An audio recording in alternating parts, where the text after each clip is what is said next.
Footnotes from the Life Application Study Bible. After the Pharisees and supporters of Herod failed to trap Jesus with their tax question, the Sadducees stepped in with a question they were sure would stump him.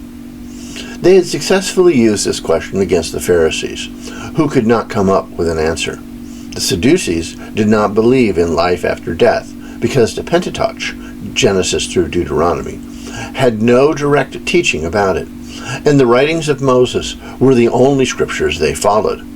But Jesus was about to point out that Moses' book supported the idea of eternal life. According to Old Testament law, when a woman's husband died without a son, his brother had to marry the widow and produce children to care for her and allow the family line to continue. The first son of this marriage was considered the heir of the dead man.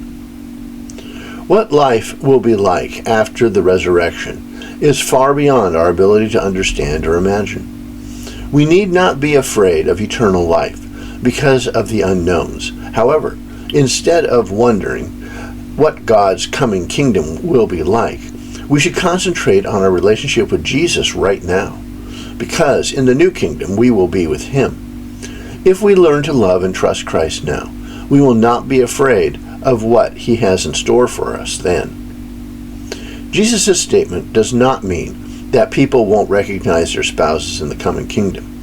It simply means that God's new order will not be a direct extension of this life, and that the same physical and natural rules won't apply. In our fallen world, relationships are limited by time, death, and human institutions, but in God's new and restored world, they won't be. Jesus' comment in Mark chapter 12, verse 25, was not intended to be the final word on marriage in heaven. Instead, this response was Jesus' refusal to answer Sadducees' riddle and fall into their trap. Sidestepping their question about the much-married woman, he gave a definitive answer to their real question about the doctrine of resurrection. Because the Sadducees believed only in the Pentateuch, Genesis through Deuteronomy, Jesus quoted from Exodus chapter 3, verse 6, to prove that there is life after death. God spoke of Abraham, Isaac, and Jacob years after their deaths, as if they were still alive. God's covenant with all people exists beyond death.